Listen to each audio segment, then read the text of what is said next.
Good evening, everybody, and welcome to tonight's Monday night panel. Hope you've had a good weekend. Saturday was amazing, but I'll let the panel talk about that. Just a few things from me. The ladies yesterday, they won 3-1 in the Cup against Cheltenham. Lovely, really good game, and so congratulations to Annie Colston, who got 2, of course, and to Libby Davis, who got the 3rd. So we're just waiting for the confirmation of when the next round is. It'll be the quarterfinals of the regionals. So we'll let you know when the draw is made from that. They said this week, but no other details of that at all, so we'll let you know. And we have a live event which went live, the sales went live today. It's for the 2019-2020 season, the COVID season when we couldn't celebrate the promotion. So we are trying to get as many players as we can down to the Legends Lounge on the 3rd of December at 7 p.m.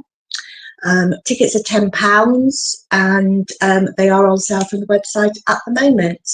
Confirmed at the moment is Richie Wellens, Matthew Bowdry, Anthony Grant and Paul Caddis. Obviously, a lot of the others are still playing, so they have to make sure that their playing commitments don't interfere with that. So we'll have to wait for a bit to see if they can make it or not. So we're keeping our fingers crossed that they can. And also on the 7th of December, we have a memorabilia fair in the Legends Lounge. It's £10 per table for store holders. So if you've got a lot of memorabilia that you want to sell on, programmes, books or anything like that, then you can hire a table for £10. And also, if you've got any programmes, books, memorabilia that you'd like to donate that we can sell, again, please let us know. We want as much as we can, obviously, to sell, and all the proceeds from that will be going to our charity of the year, which is Prospect. So if you do need any programmes collected or books or anything like that, please just let us know on our email or Facebook or Twitter messages, and we can arrange for collection, or you can drop them off at a home game. I'm going to bring Vic on next. I'm sure he's got some messages from SAS and the like. I do. Hello, Hello. Chris. Hiya. Just to say that I'm in a very strange position because my laptop's not working, so I'm on the iPad, and it looks as though I'm levitating above the ground somehow. I'm not. If I had that talent, I'd be very grateful. Just before we get on the SAS news, we should say the pictures on the front of the show, Dave Hockaday, Nathan Thompson, Sam Burton and Jimmy Allen, it's the date of their birthday over the course of the weekend. Sam Burton and Jimmy Allen's is today. The great servant Sam Burton, of course, and Jimmy Allen was as well, both goalkeepers.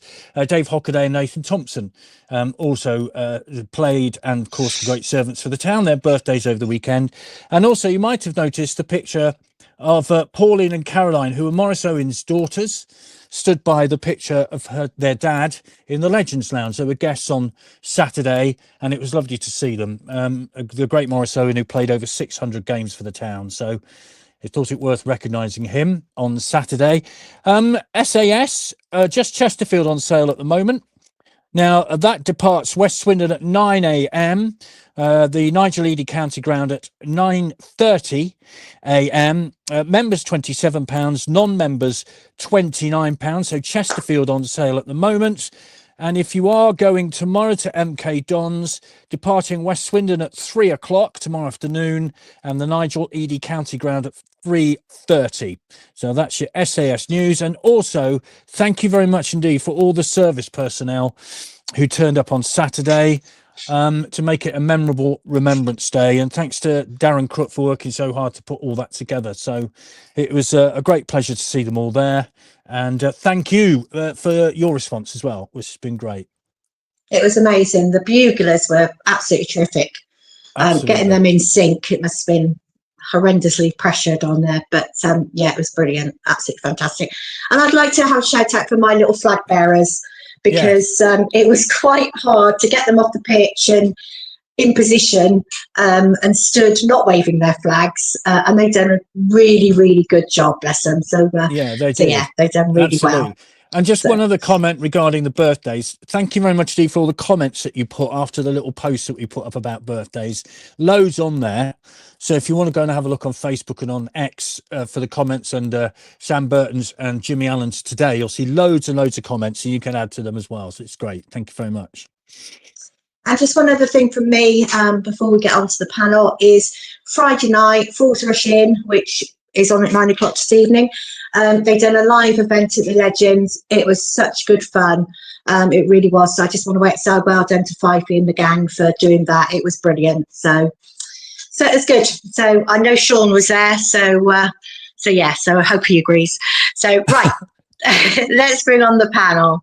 So we have Nick. Evening. We have Andrew. Hello. We have Andy.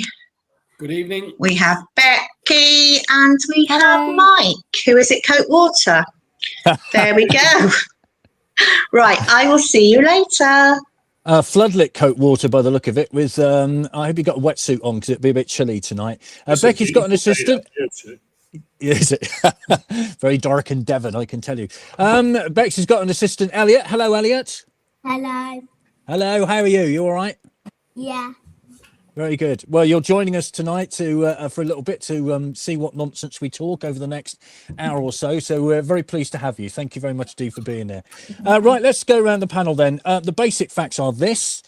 Swindon Town 2, Tranmere Rovers 1, Ollie Palmer on 74 minutes, Finley Munro on 90 plus 3 minutes from close in, little bit of a tap in. Dennis scored for Tranmere Rovers, Christian Dennis on 88 minutes. The attendance 8,149. Mr. Hawes. Now then, where I was sitting in the Arkles John Trollope stand, we were out of our seats before the ball hit the net for Finley Munro's winner. What was your take on it? Our view was pretty good. It probably wasn't quite as good as yours. I had to wait a couple of seconds before being absolutely certain. But just a ridiculously good strike on his weaker foot. Tremendous way to win a game that we probably just about deserved to win because Tranmere weren't really that ambitious. And you can't beat a last minute winner, and we're quite good at them, and we're quite good at them against Tranmere. And we quite like last minute winners like that, don't we, Nick? I mean, if you're a coach and you're looking at that and it's his wrong foot, I see Marcus Bignot, when he ran away towards the dugout, was polishing his right boot because that's not something he would normally use, is it? No, but it was a great strike, great way to win the game. Like you say, especially late on, that gets everyone going late on, especially where we conceded so late as well. You know, you're all down, and then a couple of minutes later, you're jumping for joy again. It was a great strike. And their coach, someone said it was lucky, wasn't it, on there? So that was really lucky. That comment reminded me of Mick McCarthy's comment when we played Millwall in the League Cup some years ago, when Fjortoft scored an absolutely beautiful goal at Stratton Bank, and Mick McCarthy said, "If he meant that, I'll pose naked in Burton's shop window." So thankfully, yes, he didn't. Mike, what was your view of that? I mean, you were in the Arkles John Trollope. What was your view of it? Saw it all the way in, never in doubt. Never in doubt. What a moment that was, especially after Tranmere were really, really disgraceful the way that they played. They were celebrating what they thought was going to be a draw, like they won the Champions League, and it's really nice to see something like that. Especially, I think the big shout out for me for Saturday was 2 weeks ago, probably even less than 2 weeks ago. If you'd have told us that we'd be playing without Drinnan, Kilkenny, Clark, and Snowden, basically all four of them would have been everybody's first four names on the sheet. And we play against a team that came to kick, came to bite, came to scratch, came to pull shirts, came to do everything. With probably also the worst referee we've ever seen in the world. And would you take 3 points out of it? Yes, you'd take that all day long.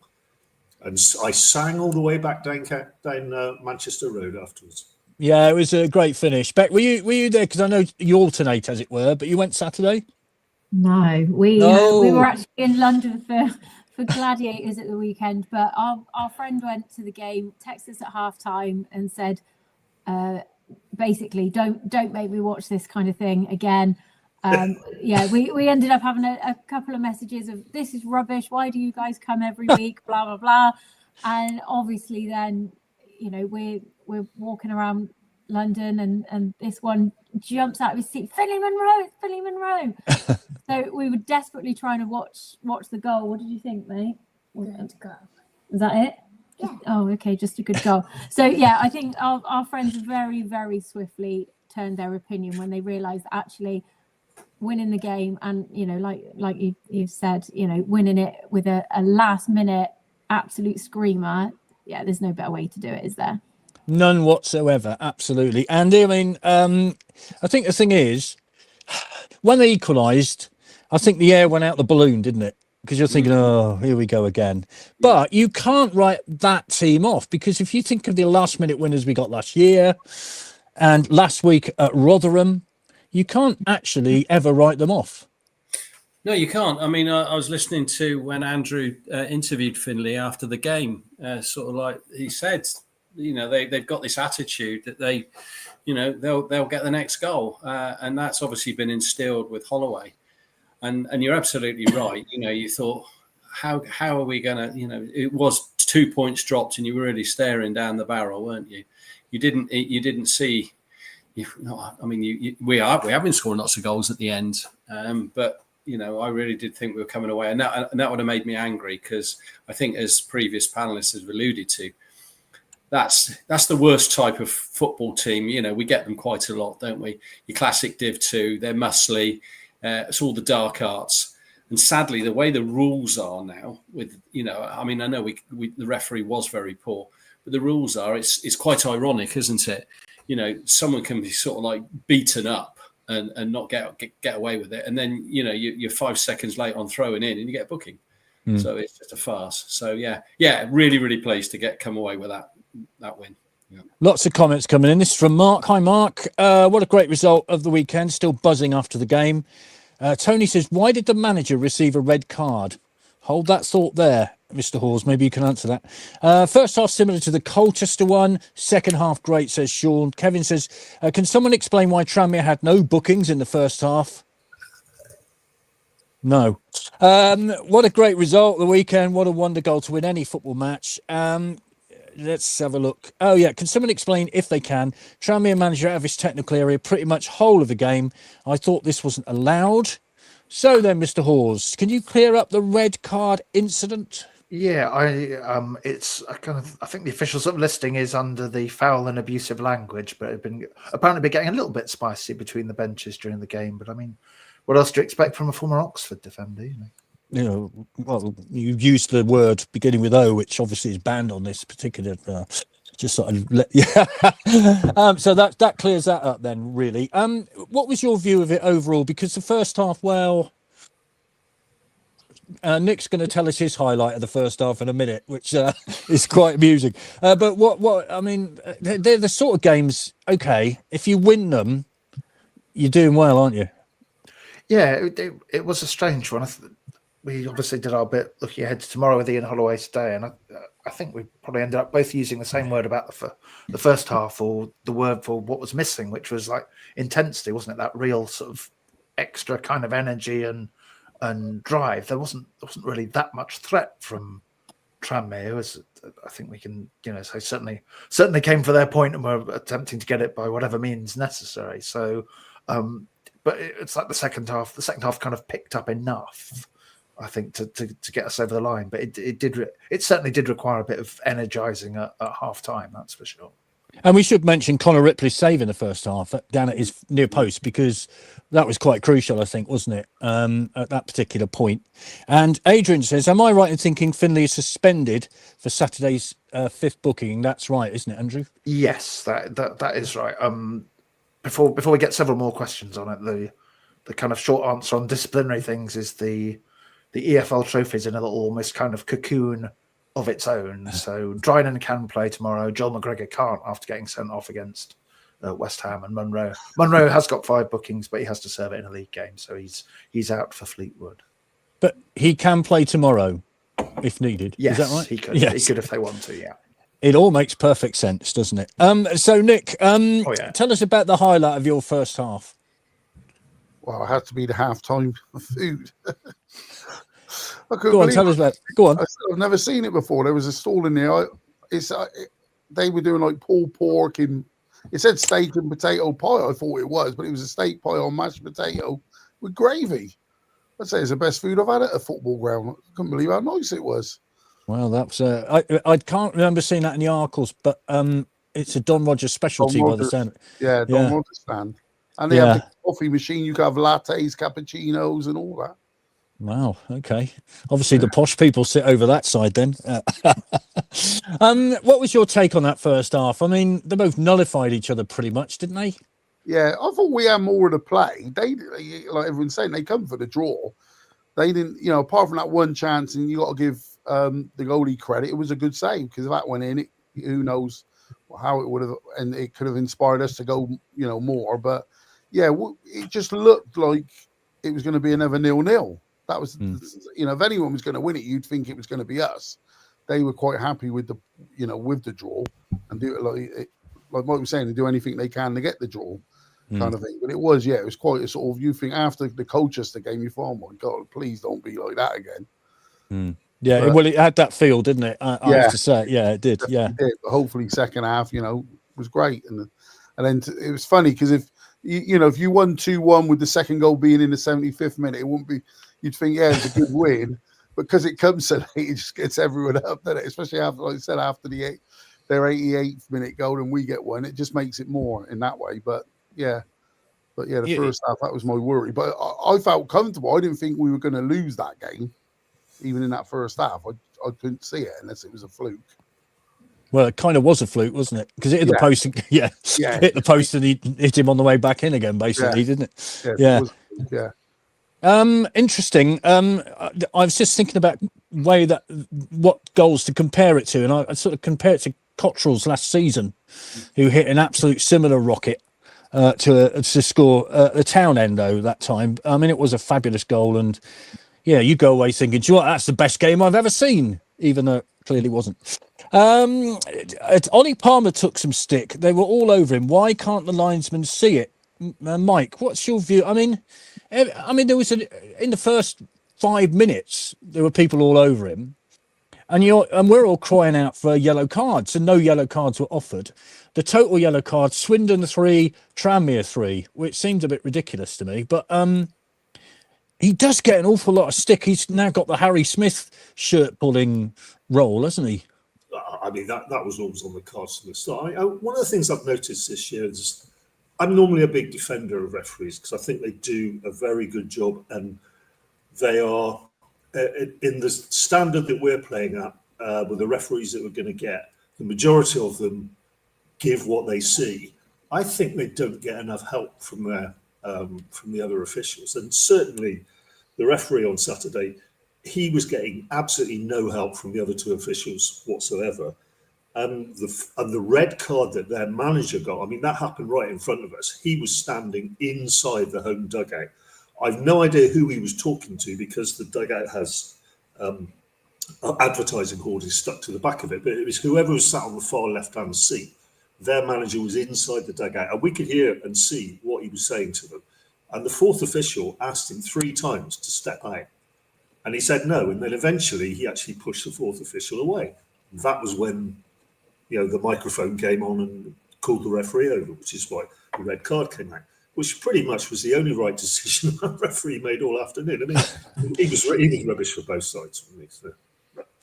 There was it's the standard of official. I don't think they get the support from the linesman that they should, because the linesman can see a lot, and they obviously don't tell the referee a lot. There was a lot of booing, but it wasn't for the performance this week. So it might be a bit. Throw that into the mix. One incident on Palmer was unbelievable when the ref gave the free kick the other way. Right. So Bex and Elliot, does Elliot go to the junior Reds? Does he do all that stuff before a game? He hasn't done for a little while, but he does. It's because now he watches his dad forking the pitch and stuff. Oh, right. Okay, right. So, Dad's work is much more important than the junior Reds, which is fair enough. Fair enough. So, what whilst you were, I don't know, lording it around London, how are you when you're not actually at a game? How do you feel? Me or him? No, both. Oh. Go on then. Okay. I mean, we were obviously disappointed that we were missing this weekend, because actually we've enjoyed the last couple of games, haven't we? Yeah. You've definitely been getting a little bit more into it. I think when you're 8, you know, you're very fickle. You like the team when they win. You like certain people who are high profile and things like that. But yeah, you've definitely been enjoying it a little bit more lately, haven't you? Yes. Yeah, that's good to know. No, you've got nothing else to say. Okay. Fair enough. So what are your thoughts so far? I mean, you've seen a fair few home games. What's been your take on the performances? Beck? Hang on, sorry, I've lost something there. Oh, hang on, where's it gone? Sorry, I completely missed that bit. That's all right. And what's been your take on the performances at home so far? I mean, I think we've been doing really well. As I said, you know, the start of the season, I think if we could guarantee that we would have the sort of consistency that we've had, I think we're definitely there. You know me, I'm very much a happy clapper when it comes to, you know, the possibility that we might finish fairly near the top. I thank my dad for that. That's definitely the mentality he's drummed into me. But actually, you know, it is quite enjoyable. It is definitely something that we've been enjoying more this season, I think, than what we have in the last couple. You know, we've seen absolute batterings at home in previous seasons, and touch wood, it is quite nice to actually not be going through that at the moment, and it is actually enjoyable football to watch. Yeah. Well, you say near the top. Let's have a look at the top of the table. Walsall at the top, 15 played, goal difference of 8, points 29. Swindon in second, of course, played 15, goal difference of 6. That's why they're second, 29 points. So we're second or equal top, whichever way you want to look at it. Third place is Salford, played 15, goal difference of 2, 26 points. And then MK Dons, of opponents tomorrow in the Virtue Motors Trophy thing. They're in fourth place, 15 games played, 12 goal difference, 25 points. And interestingly, the next 3, along with Milton Keynes, have all got 25 points. That's Grimsby, Gillingham and Crewe. They've all played 15. Grimsby a goal difference of 9, Gillingham 6, and then Crewe 4. Andy, my goodness me, that's tight, isn't it? It is, yeah. I'd like to think that, you know, that Walsall and us sort of like creating a little bit of a gap, but it's so tight and points get dropped. I mean, it was a good weekend for us, wasn't it? Other teams dropped points apart from Walsall. It is tight, but you've just got to focus on what you do, isn't it? And, you know, the old chestnut, take each game as it comes. I know you'll speak about it later, but the trip to Fleetwood, you know, remember what we did there last year. I know it was a bit of a sort of end of season one, but we went up and won 4-0, didn't we? So, yeah, it is tight. But I think I'd swap this for last year. Yeah, well, they that ended their playoff hopes, if I remember rightly, didn't it? Yes, because they were in the mix, but that defeat ended their chances of getting in that playoff position. Right, 6 forced changes, they said. Sean thought Palmer was going to talk himself into a red card.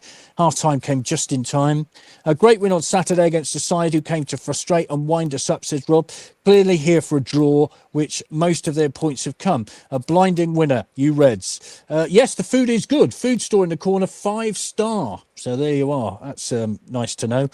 Kevin says, how does the panel feel about players not injured but sitting on the floor so managers can have a timeout? It seems to be after 20 minutes, Mr. Hawes. Now, I've noticed that not only in league football, but also in a lot of the non-league games that I go to, there seems to be, and I know Ian Holloway was frustrated by the West Ham keeper in the Virtue Motors, wasn't he? There seems to be this kind of thing where the goalkeeper sits down after about 25 minutes. Now, is that a thing, or are we being unfair to the keeper? I wouldn't rule it out being a thing. I'd say such kind of skullduggery is certainly possible and has certainly been applied in the past, but the habitual thing with all professional footballers will push all edges until they're told not to. So if they can get away with it, they will. Because the sight of a goalkeeper getting cramp in the West Ham game was unique. Yes, I think. Yeah, I mean, I don't think I've ever seen that before. Even for a young player, that did seem quite spectacular. Yeah. Does that ever come up in news conferences? Does that ever get brought up, that subject?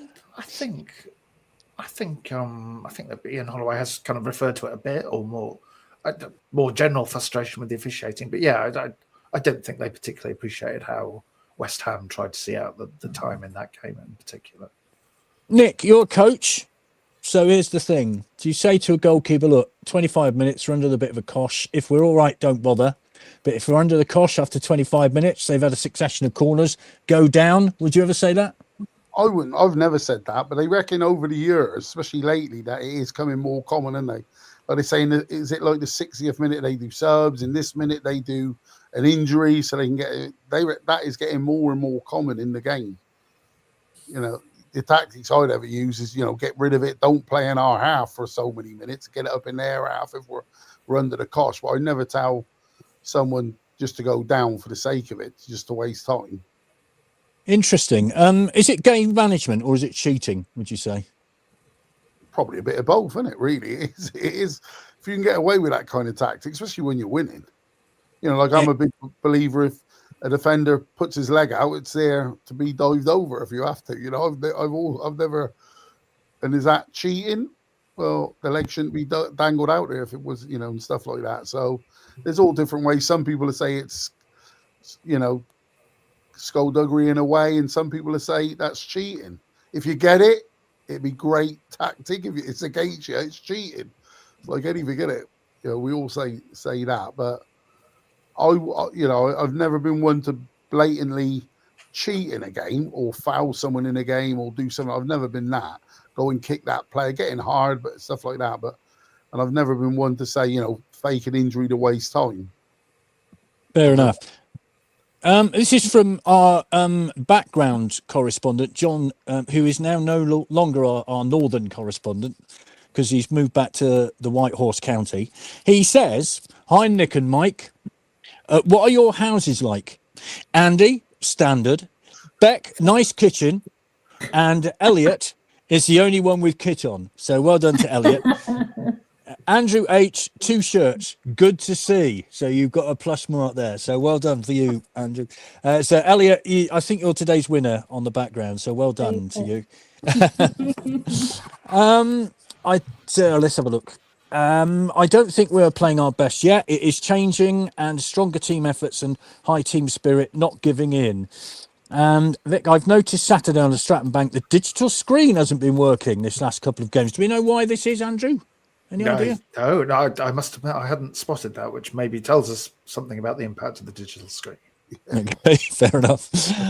Mike, what are your thoughts on this? Goalkeeper goes down on 25 minutes. They all come over for a drinks break. I mean, you could argue that actually both sides can change tactics during that 25 minutes. It's an odd one, isn't it? Yeah, I mean, you've only got to watch Premier League games, and it happens in every Premier League game, and that sets the standard for everybody else. And I'm sure if you went to watch kids' football the weekend, they probably do it in that as well. It's part and parcel of the game. And if we happen to be winning on Saturday and Connor Ripley decides to have a sit down after 65 minutes for a couple of minutes to let us get our breath back when they've had 4 corners on the trot, I'd be very happy to see that. So, unless the referees are going to stamp down on it right from the top, it's part and parcel of the game. It's going to happen every single time. Yeah, the West Ham keeper getting cramped was absolutely ridiculous, and the kid was laughing all over his face when he came off the pitch at the end of the game because he knew that he'd hoodwinked us. But hey, it swings and roundabouts, isn't it? We get to do the same thing when we're winning. So. Yeah, it's all about game management, and we've often accused Swindon teams in the past of not having game management. So you can't have it both two ways. What about your thoughts on that, Becky? How do you stand on it? I've got to be honest, I've mentioned it a good couple of times. I will never forget a game where Yasser Kassim came off and had a sandwich, stood at the dugout and had a sandwich. He obviously needed a bit of an energy boost. We still talk about it now quite regularly. He maybe needed his peanut butter for energy. I don't know. If it works, it works. As Nick said, if you can get away with it, you're going to. Is it cheating?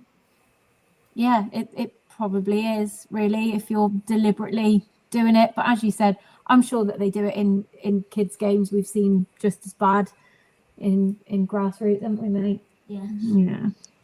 I'm not sure how I feel about that. I'm not sure how I feel about that if it's being done in kids' games. I'm kind of like, yeah, kids games are a lot more competitive than they ever used to be. But then that's because everybody these days thinks their kid is Ronaldo and he's going to make the big time. Fair enough. Yes. I do remember. I don't know if you were there, Andy, or not. In a previous guise of the Virtue Motors Trophy when we were at Bristol Rovers, Yes. and Rob Hunt went down with an injury after about 12 minutes. Yes. And everybody was laughing because we realised why he'd gone down with the injury. So we're not totally amiss of using it, are we? No, we're not. Incidentally, that game, a certain Ollie Clark and Tom Nichols were playing for Rovers that night. Yeah.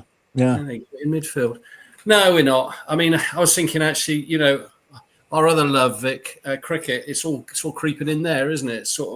It's just sort of general. They're wasting more time, sort of like changing gloves and everything like that in cricket. It's one of those things. Unless it's actually clamped down on, it's going to happen. And it's a bit again like I'll go back to what we're a bit like Saturday.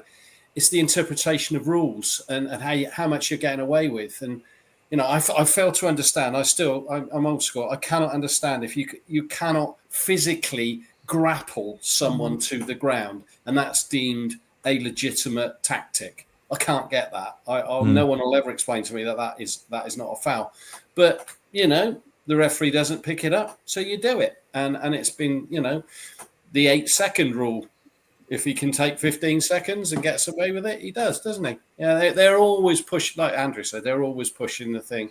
And it's like you say, it's all right if your team's doing it. And like Mike said, yeah, if we were 2-1 up and a few minutes to go, I'd quite like to see Connor Ripley get cramped, in the nicest possible way. Yeah. Not too painful because it is a dreadful thing to get. Gentle cramp, yes. Yes, gentle cramp. Allegedly, yes. Yeah. I was going to say something then, and I've completely forgotten what I was going to say. Anyway, balls, probably, something like that. Yeah. For you stat people, has a 44-year-old keeper played here before? Made a few crucial saves. That's the Tranmere goalkeeper, of course. Andrew, did you manage to glean that one? I was certainly aware he was 44, and I'm pretty sure he's the only player who played in the 20th century to still be playing in this century because he made his debut in 1999. But was that against Swindon? If I remember right. No, that was against Oxford, actually. Believe it or not. So he done it again. Good for him. He did it again. Mildy was on the bench, age 43, wasn't he, for Man City? He was. Yeah. The only I'm trying to think of players of like who I've seen have been over 40, and there's not many. Who's the chap from Newport? The Newport guy. Of course, it was Kevin Ellison, wasn't he? But I don't think he got to 44. No, and I think I can remember. I'm not sure if this is against Swindon or not. Tony Ford of Rochdale is an outfield player who's like playing into his 40s, but I can't remember as far as 44. Sorry, Mike. Jamie Curison must have done because I saw him on TV last week scoring a goal, and he's 50 now, and he's playing in the 6th or 7th tier now, but he must have been playing in the league after 40. Well, I think he's just created the record. He scored in the top 10 tiers of English football. Is that what he's done? Something like that, yeah. Brett Pitman was 75 years old when he played for us. Just moved like it. Said Andrew Horse. This is from Sean. If you watch the Tafazoli vlog, which is very good actually, his town debut, you can hear him tell one of our players to stay down. And I know physios sometimes have said to a player, look, just sit down for a couple of minutes and, get your breath back. So that's fair enough.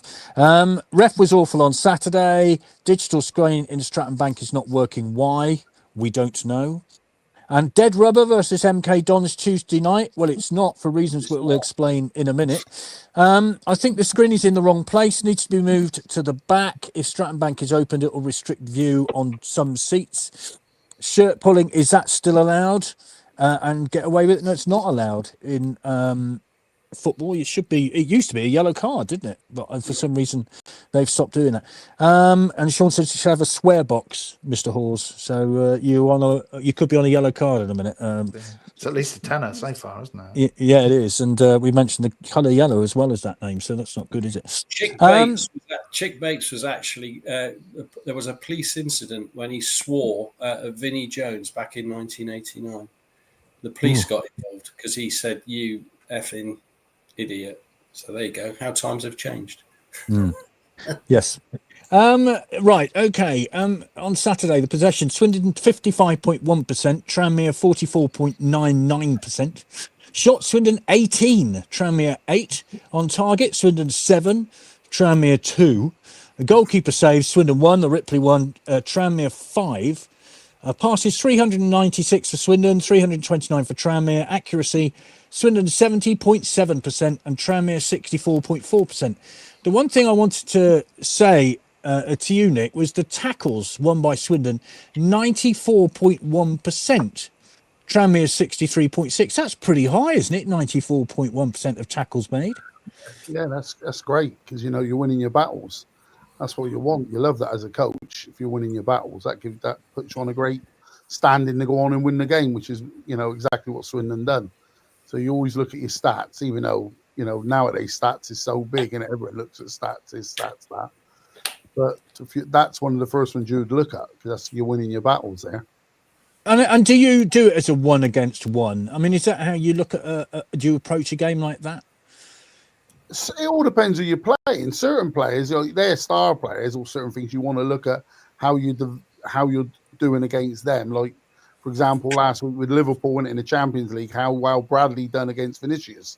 So you'd look at how good that done, and he got all the praise. And then yesterday he didn't have such a good game against Docker of Man City. So, but you always look at that. Where are we going to win our battles? Where can we win the game? What's our strength? What's their strengths? And do we double up on certain people? Do we look at this on certain people? So the stats are good like that, but that's a great stat to have. I didn't realise you won that many battles. I'm surprised, I'll be honest, with that possession. I thought we had much more because they just seemed to get behind the ball and wanted to draw. I thought our stats would have been higher than that, our possession. And they did literally park the bus at one point. When they got the equaliser, you thought, right, that's it. They're going to have everybody back, aren't they? Yeah, you did.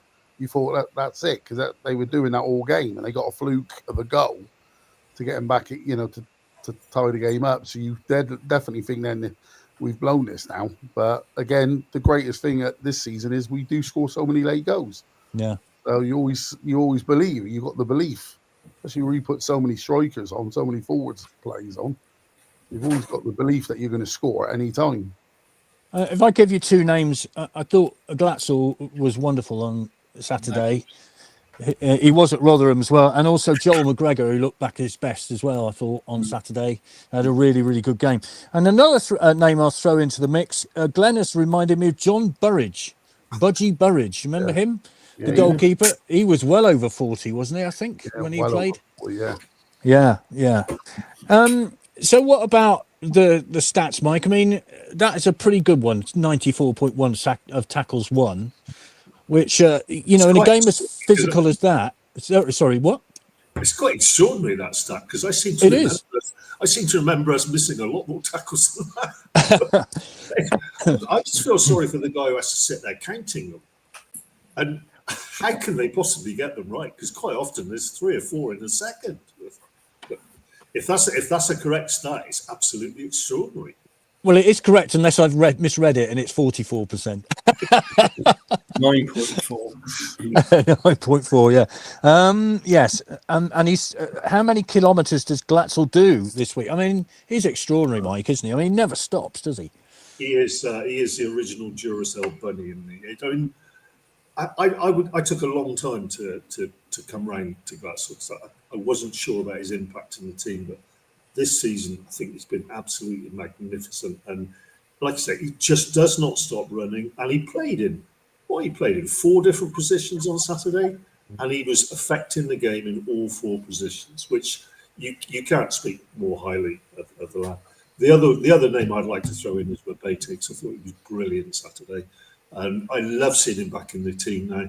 He spent a little while out of the team. It looked like he was not going to get back in. And now he is. I hope he stays. If for no other reason as we get to see his dad in the front of the Arcles a little bit more often if he carries on in the side. Yeah, we haven't seen him since his extraordinary appearance, have we? Which we still remember greatly. As one of the highlights of the season in many respects. It was an amazing moment. Actually, Mabeti got a yellow on 45 minutes. He came off on 64, and Etchebichman came on, and of course got an assist in a way for the goal, I guess. This is the lineup: Ripley in goal, Wright, Knight, Labelle, and Mabeti across the back. Tafazoli came on for Knight, Labelle on 65. Across the middle, McGregor, Nichols, Murphy, and Munro. James Ball on 76, his home debut for Swindon, coming on for Nichols.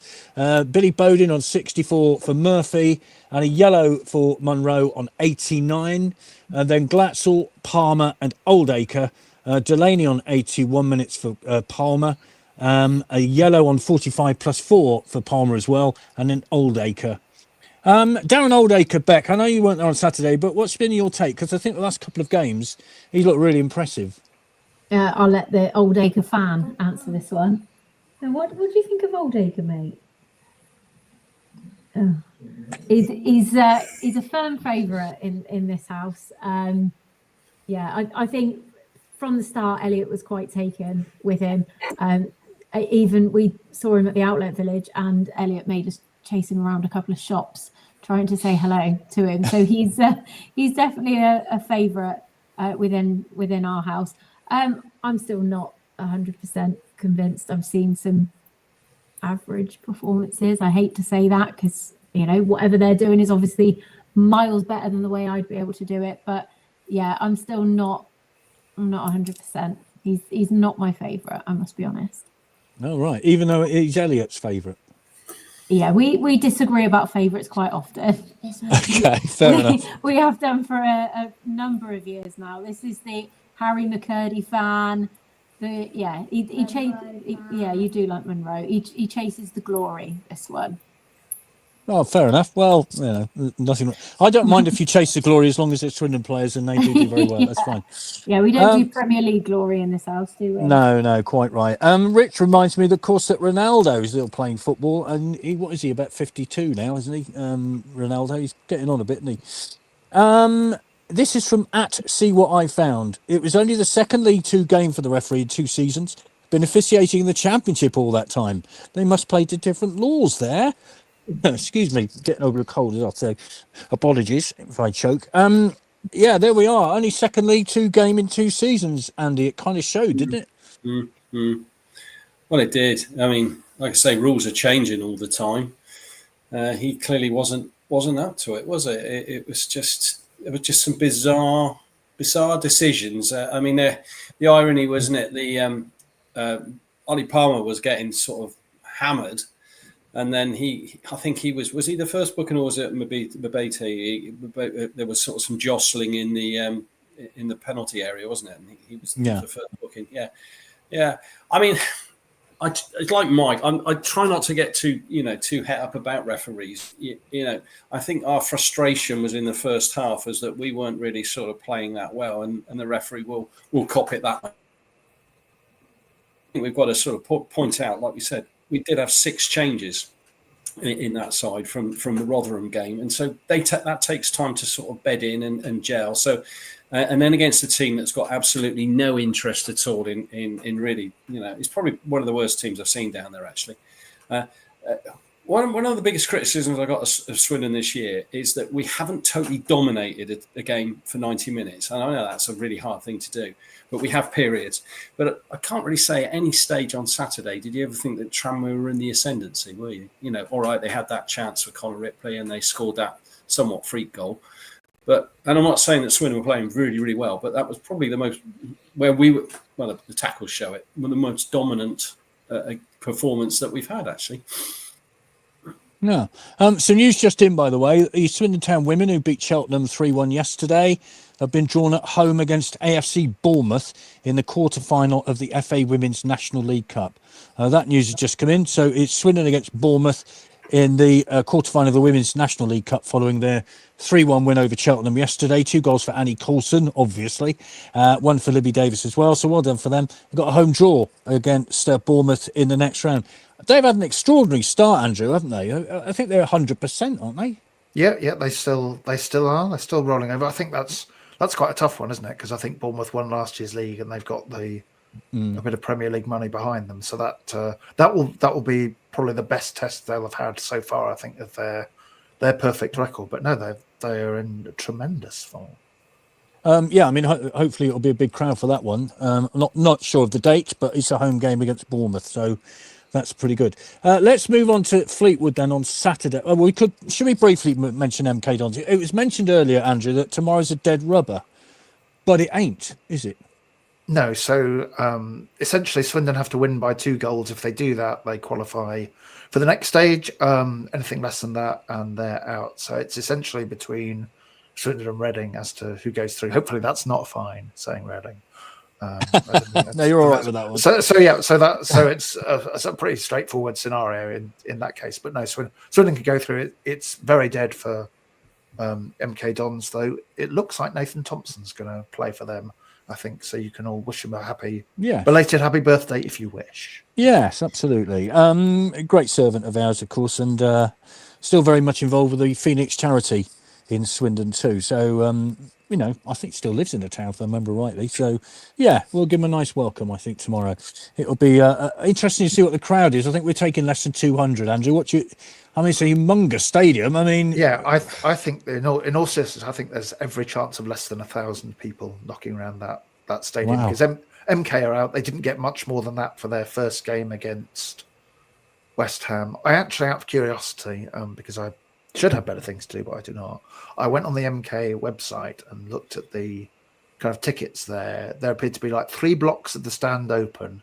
And when it says it's kind of the blue dot is a vacant seat and the dots are greyed out if they're sold. There's a lot of blue dots, even in 3 blocks. So I think it could be, it really could echo around there even more than it usually does. And that's quite a lot. We've got to try and beat the Wickham one. What was it, 600? 600 and something there, wasn't there, for that one? Yeah. Yeah, but I would say in terms of stadia, Wickham's is a bit more confined than MK Dons, which is enormous. Yeah. So we'll have several rows each, I think, tomorrow night. The quarter-final ties, by the way, for the Women's League Cup are scheduled to be played on Sunday, the 11th of January, 2026, would you believe? And that doesn't seem like 5 years away. That's next year. So Sunday, the 11th of January, that's when that quarter-final tie is due to be played. Nick, what's it, if you've got a team that's going out tomorrow against MK Dons and hardly anybody's going to be there, how difficult is it to motivate people? Well, for Swindon, it shouldn't be that bad because we got something to play for, haven't we? Probably harder for MK Dons, but then you say that, but then they're going to probably play players that want to play in the first team, so they've got something to prove to the manager. So people always say that, they're going to play their second string, but the second string want to be the first string players. So they've got something to prove. So it's never going to be like that. And no matter who you play, you always want to win. I think, like I always say to kids, when I coach them, I'm playing you one-on-one here at a training. I want to beat you. I'm not going to let you win. So when you cross that line, you always want to win the game. And Swindon got something to play for. And it'd be good, like you're saying, Drilling could come in, so he ain't sitting out 3 games. He's actually getting a proper game in, which is good. So a couple of them, and then you say Monroe's out Saturday, so you might as well play him as well. So that's 2 good players you're actually going to start with. And then some of these players who've been on the bench who could do with a bit more playing time. So I see in the chat people are saying how Billy Bowden's touches are good, and they are good. You can give him a star and then he's got something to prove to the manager for Saturday. So when they say that, I never get that because these players coming in got things to prove to the managers. Yeah, Andy says Bowden changed the game, found space, and set up 2 or 3 decent chances. Another one here, and I'm just trying to think now. I'm trying to remember. Penny Allen was 43 playing for us, wasn't he? I'm trying to remember. I mean, gosh, I should do because I was reporting on it when he signed. Wow. If that's true, then fair enough. Let's have a look. He always looked old, didn't he, Kenny Allen? He had grey hair, to be fair, and that moustache, didn't he? He always looked. Yeah. He looked like he ought to be in a Western, to be honest. Yeah. It seems to be better second half usually than the first. Stanley Matthews, of course, was played his last game in the league when he was 50. That's from Derek. Hi, Derek. Yes, indeed. Good evening, everyone. Up the mighty Reds. Great wins for both men and women. That's from Fifey off Fools Rush In. And congratulations once again to your live event on Friday, Fifey. And good luck on 9 o'clock tonight as well. Fools Rush In available to you. Mike, what's your view on tomorrow night's game? 3 points. Simple as that. Nothing to fear. I would imagine Fleetwood are going to be a little. No, no, this is MK Dons first. You jumped the gun. Oh, MK. Sorry. I'm sorry, I'm getting ahead of myself there. MK. Are we going to win this competition? Probably not. Do we want to get to the next round? Definitely. So I think I heard an interview with Holloway today where he said he'd already worked out when his substitutions were going to be made because players need minutes. Something he said about he can make 5 substitutions and he's got 4 of them worked out already. So I hope we don't get any injuries early on, otherwise that's going to mess up his stats. But as far as he's seen, he's going there to win. And he's going there to win by 2 goals. I think he said something like, there's no point in going if we don't want to win. So absolutely, do it. Fair enough. Go and play for the win. Beck, you a Virtue Motors trophy person? Have you got an interest in it? Not massively, but you know, a win's a win. If we get it, great. Gives the team a bit of momentum. You know, like everybody else has said, you know, it's great to get some players off the bench. You know, have a bit of a break up for Monroe if he's not playing for a couple of weeks. Yeah, go for it. Why not? MK Dons isn't far. It's a franchise club. Why not? Yeah, the comment about MK being plastic has been made here by Mark. That's what you I'm get. not the only one who says it then. you're in company. No, actually, and also I would say, Andy, that 2 of the best games we've seen this season have been in this competition against Reading and West Ham. Absolutely, yeah. I mean, sometimes you sort of turn up to these games and you sort of are a bit like friendlies, aren't they? You're interested to see the sort of players that you know that are playing because they're getting an opportunity. Then after about half an hour, you get a bit bored. But I have to say, I mean, certainly the West Ham game, that was a cracker, wasn't it? Last week, it was really enjoyable. And then we all went to Wickham, sort of like with no great aspirations last year, and that was another cracking game. And you know, we progressed, and then we had obviously Birmingham City in the next round. So if you're in it, you might as well make the most of it. You know, I think it's you've got to prepare just like you would any other game. So make the most of it. And Holloway's got the right attitude. And I say it's almost a free hit, isn't it? Tomorrow night, you know, if MK Dons, they're not going to sort of, you know, some players are going to sort of want to play for them, but ultimately they don't want to be that interested, are they? So yeah, let's go out there, go and win. And then and winning's a good habit because then, you know, we've got the big game on Saturday, haven't we? Because that's a huge game. We'll get to that in a minute. Adrian says, as we discussed Saturday, we are due a penalty. We haven't had one yet this season, have we, Andrew? I think. What a good question. My short-term memory is absolutely atrocious. I can't think of one. If you bear with me, I can. No, Will Wright has scored a penalty, but I can't remember against who. Was it against Walsall? Yes, it was, wasn't it? Yeah, opening day. Yes, there we go. Because we miss Harry Smith picking the ball up and wandering around with it, don't we? So we normally, and then handing it to Shamanga. Yes, right. Yeah. For some reason. And then Sean says we have plenty of them if we draw tomorrow. Of course, there's no such thing as a draw. You can get a winning draw, etc., etc., etc. Right. Saturday, Fleetwood. Last Saturday they lost 2-1 at Crawley. They had Zach Medley sent off after 10 minutes. Played 15, goal difference of 0, and they played 22. They've got 22 points, so they're just outside the playoff places, really, in 13th. That goes to show how tight it is. Nick, Saturday. Yeah, hopefully another 3 points. The way we're playing, I think all season, some games haven't been great, but I think apart from the Accrington one, where I thought we were awful. Even the other games we lost, I thought we should have got something out of them. It's only the Accrington one. I'm quite confident we're going up in the top 3 this year. We're not even going to get things. So I think we get 3 points on Saturday. Wow. Okay. Let's rewind a bit. Mike, Saturday, Fleetwood. Win your home games, draw your away games, and you get promoted. That's every group of 2 games get 4 points out of it, and you get promoted. That's the way it should be. So absolutely nothing to fear for them. Saturday, they're just another League 2 side. We know what they're going to do. We know what they're all about. and they'll be worried about us. They'll be looking at us thinking, "Oh my God, they went to Rotherham and won. They're going to come up here and try and do a job on us." And yeah, let them worry about us. Excellent, Beck. Yeah, we've been playing quite well away from home. I can see us doing a 3-1. I'll take that. More than take that.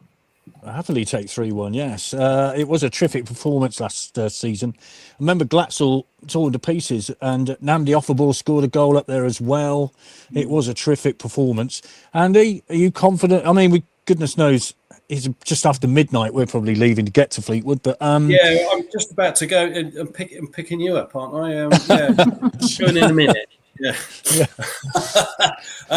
yeah. I mean, it's like Mike says. You know, ideally, I did say that to Clem at Crewe, and I got some choice words. So he wants to win every game. So to be honest, if we play well, we're capable of comfortably beating everyone in this team, in this league. And to me, you'll know after 15 minutes if we hunt. I tell you what I've noticed about this particular team: when they're playing well, there's about 3 or 4 of them around an opponent. They're like hyenas, and they're closing them down. And if we see that in the first 15 minutes, I'm thinking, right, we can win this. It's just a simple thing for me. It's when we're off it, like we were first half. You can tell, but. Well, go out there and win. Yeah. All right. 2-0. 2-0. Right. Andrew, I know you got 2 games to prep for. You know, there's a lot of work to go into these 2 games, but what do you know about MK and then Fleetwood? What's your view? Well, looking at the teams that MK have put out in the first 2 games of this competition, where they still had something at stake, they've chucked quite a few sort of under 18s into their team, and they've rested a lot of the senior players, about as many as they can get away with. So it would be strange if they change that habit, wouldn't it, for a game where they know they can't go through. So so from that point of view, I'd be quite hopeful that Swindon will come up against a team that they ought to be able to beat by the 2-goal margin. As for Fleetwood, what I've looked at so far, they got most of their points at home, but most of their wins have been against the sort of teams in the bottom half. I think they've got quite a lot of their squad from last season who we turned over so comprehensively. So that makes me quite hopeful we can go there and do the same thing. Well, we're very much looking forward to that very long trip up to Fleetwood, and not quite so long up tomorrow evening to MK Dons. Actually, I'm one of these weird people who quite likes these games where there's only about 1,000 people there if you're lucky. And it's just kind of weird and makes you think, well, that's what being a fan is like, isn't it? You love the grounds when they're all full and there's great atmosphere, but equally, if there's hardly anybody there, in a weird kind of way, you enjoy those as well. So hopefully, that's what St Mary Reserves gets for you. See, Well, this is it. You see, being the media officer for Osprey St Mary Football Club, if I might throw that one in, you do go to a lot of non-league games, and it is like that, and it's great because actually you see the people who work really hard for their football club with no reward at all, apart from the fact the football club keeps going. So it's lovely to see. And I know that happens in Wiltshire as well with lots of non-league clubs. So there you go. Thank you all very much indeed. Our time is almost... Elliot, thank you very much indeed for A, taking part, and B, staying up, because it's bedtime, isn't it, Beck? Yeah, way past bedtime, but we did say you could stay up tonight. Well, there you go. Sorry? What was that? Who was talking there? Not you. I don't know what's going on there. Hello? Oh, that's better. Right. Yeah, as it was coming through your machine, I think, Beck, that's what's happened. There you are, Chris. Thank you all very much indeed for your participation this evening. And let's hope for 2 wins this week, one in the Virtue Motors and one in the Football League on Saturday. That'd be great. It would be absolutely wonderful. So let's hope for that. Thank you ever so much, panel, for taking the time to join us tonight. Thank you, everybody, for watching and listening. We will see you next Monday. It'll be on socials what we're doing next Monday. Okay, so take a good week, and we'll see whoever is going to Milton Keynes and Fleetwood on Saturday. Take care, everybody. Right. See you later.